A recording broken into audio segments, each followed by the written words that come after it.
Especialistas internacionales, aseguran precisamente que la estrategia que ha utilizado México para combatir al crimen organizado desde hace mucho tiempo, en donde los militares, a final de cuentas, han estado presentes, y que, ojo, siempre hablamos de Calderón, pero en realidad ya tiene tiempo. No olvidemos lo que hizo Fox. El procurador de la República en la época de Fox era un militar, ¿no? Era Rafael Maceo de la Concha, ya los militares estaban operando precisamente, incluso el propio Zedillo, pues quien era el titular del Instituto Nacional para Combatir a las Drogas, era el general Gutiérrez Rebollo, que después injustamente fue encarcelado. Entonces, los militares siempre han estado ahí, se ha ido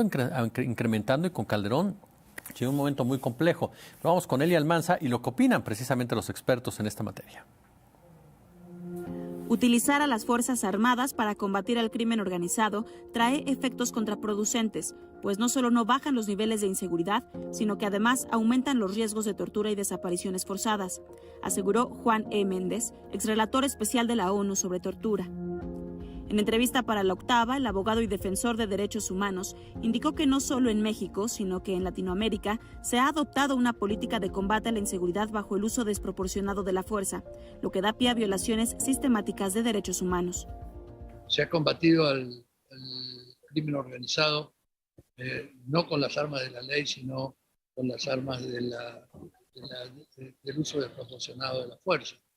con armas de detención arbitraria, de tortura para obtener información, y todo eso ha sido muy contraproducente. Al combatir el crimen organizado de esa manera, se multiplicaron los casos de tortura y se multiplicaron también los casos de desaparición forzada. Yo sé que se han hecho esfuerzos posteriores para corregir estas cosas, pero me parece que, aunque no he estado investigando en México en los últimos años,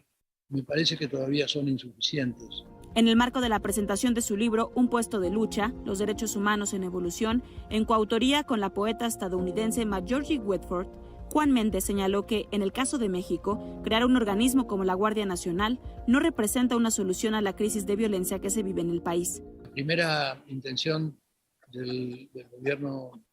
de Andrés Manuel López Obrador de retirar a las Fuerzas Armadas del escenario de la lucha contra el crimen organizado era, a mi juicio, una medida muy positiva. Lamentablemente me parece que la creación de un organismo con otro nombre, pero sin cambiar mucho la composición de